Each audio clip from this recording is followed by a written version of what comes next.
पुणे शहरात गेल्या काही दिवसांमध्ये हत्या, घरफोडी, दुचाकी चोरी आणि रस्त्यावरील गुन्हेगारीच्या घटनांमध्ये वाढ झाली आहे।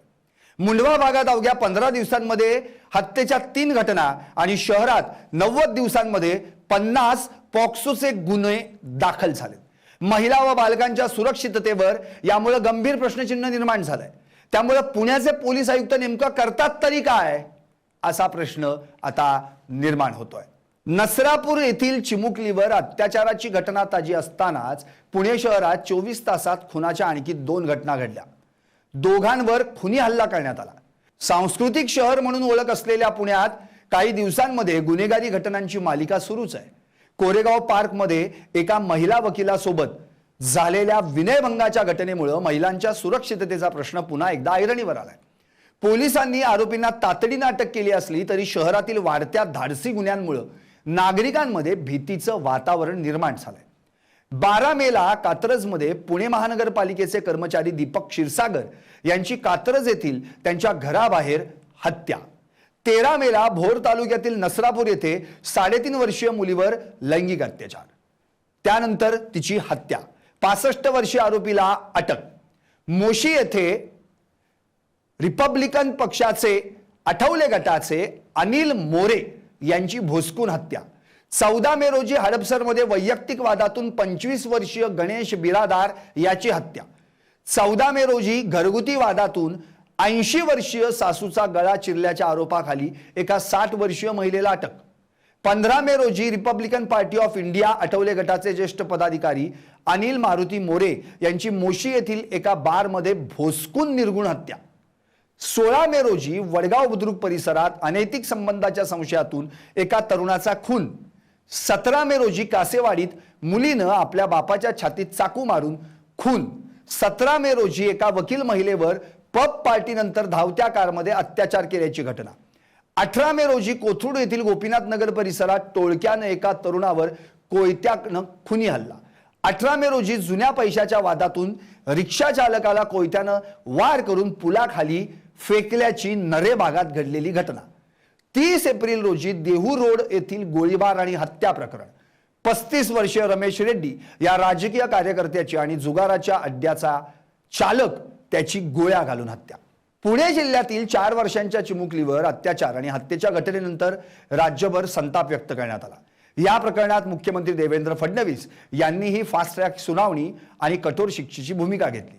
पण अशा घटना वारंवार घडत असल्याने महिला आणि बालकांच्या सुरक्षिततेबाबत पोलीस यंत्रणा अपयशी ठरत असल्याची टीका होतीये। नमस्कार, मी पुण्यावरून संगीता तिवारी। पुणे तिथे काय उणे। पुणे म्हणजे एक सांस्कृतिक शहर होतं। पुणे एक पेन्शनरचं शहर होतं आणि आजच्या या पुण्यामध्ये मी गृहराज्यमंत्री आणि पुण्याच्या CP यांना विचारू इच्छिते की आज पुणे सेफ आहे का? महिलांसाठी, मुलींसाठी गुन्हेगार मुक्त आहे का? म्हणजे देवाभाऊ काय चाललंय काय? पोलिसांची संख्या वाढवा ना, इथलं क्राईम वाढत चाललंय। रोज पुण्यातले गुन्हे वाढत चाललेत। छोट्या मुलींवर बलात्कार, महिलांवर अत्याचार आणि कोयता गँग आणि काय काय काय काय म्हणजे आता काल ते कोंढव्यातली घटना बघा, लहान मुलांच्या खेळातनं ते इतकं प्रकरण चिघळलं की पार हिंदू मुस्लिम पर्यंत जाऊन मर्डर होतो। दुसरं कात्रजच्या तिथे बघा, कात्रजच्या तिथं त्या माणसाला कोयत्याने वार केले, तो त्या पुलावरनं खाली पडला। म्हणजे पिक्चर मध्ये जशी दहशत दाखवतात तसे हे गुन्हेगार आहेत पुण्यामध्ये। टोळी युद्ध पुन्हा चालू झालेलं आहे। देवाभाऊ पोलीस फोर्स वाढवा। एरिया किती, तिथे पोलीस किती? CP साहेब तुम्ही पण मागणी करा ना। मी माननीय पोलीस आयुक्त साहेबांना विचारते ना की तुम्ही का नाही गृहराज्यमंत्र्यांना मागणी करत? पोलीस जर कमी असेल तर कशी म्हणजे तिथे कशी पोहोचणार पोलीस? तोडकी मोडकी सैन्य घेऊन कसं तुम्ही युद्ध लढणार हो? आणि त्याचं सगळं भोगावं कुणाला लागतंय? आज आमची मुलगी संध्याकाळी 7 पर्यंत घरात नाही आली, देवाभाऊ तर काळजी वाटते, भीती वाटते की आमच्या मुलीबरोबर काही वाईट झालं नसेल। मुलगा बाहेर गेल्यावर भीती वाटते की काय झालं तर नसेल बाहेर, कारण का आजच्या तारखेला क्राईम वाढतच चाललाय।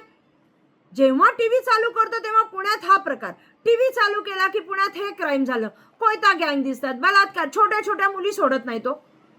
मी खरंच पोलीस आयुक्त साहेबांना विचारते की आयुक्त साहेब काहीतरी याच्यावर यांना गुन्हेगारांना म्हणजे कायदा आणि सुरक्षेचा बोजवारा उठलाय. भीतीच राहिलेली नाहीये कायद्याची. काहीतरी करा. पुण्याचे सीपी असतील, नंतर ग्रामीणचे एसपी असतील आणि स्वतः देवाभाऊ, काहीतरी करणं आजच्या तारखेला जरुरी आहे. ही दहशत वाढत चालली आहे गुन्हेगारांची. हे येत आहेत कुठनं? यांच्याकडे हे सगळी जे येत आहेत बंदुके आहेत, कट्टे आहेत. परवाच्या दिवशी त्या बिश्नोई गँगनी त्या पिंपरी चिंचवडला गोळ्या झाडल्यात.